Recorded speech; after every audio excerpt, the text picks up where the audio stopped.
Fala, meus queridos irmãos, eu tenho uma palavra de Deus para você, que se encontra no livro de Êxodo, capítulo 1, versículo 12.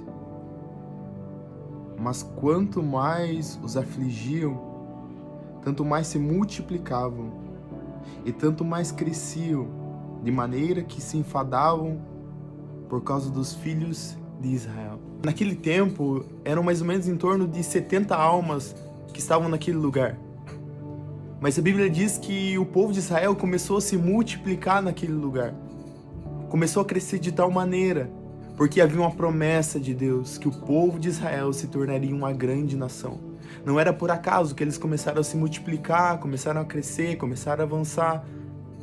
E o faraó e os seus conselheiros começam a falar um com o outro, mas esse povo está crescendo muito rápido. Esse povo está crescendo de tal maneira que, se houver uma guerra, eles vão se aliar aos nossos inimigos para nos derrotar.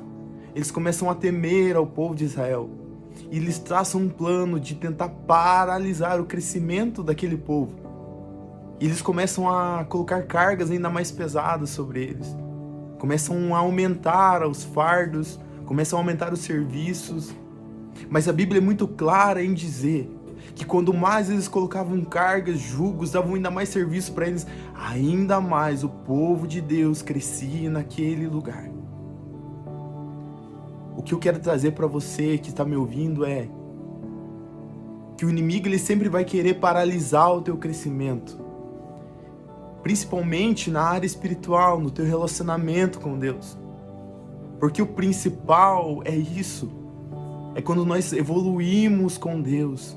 É quando nós começamos a discernir coisas que, quando nós estávamos no início da nossa caminhada, nós não conseguíamos discernir. É por isso que, quando nós conhecemos mais a Deus, mais o inimigo tenta se levantar e impedir o nosso crescimento. Mas nós vemos que, quando mais o povo estava oprimido, ainda assim eles continuavam crescendo, porque é no meio da crise que o teu crescimento será maior. É quando o inimigo mais te afligir, é o tempo que você mais vai crescer. Se você continuar, se você perseverar, você vai crescer em todas as áreas da tua vida. E eu não estou falando só de financeiro, eu estou falando de espiritual, do teu relacionamento, da tua intimidade com Deus. Você vai crescer em tempos de crise, em tempos de guerra, em tempos de opressão, você vai crescer. E ninguém pode impedir os filhos de Israel de crescer.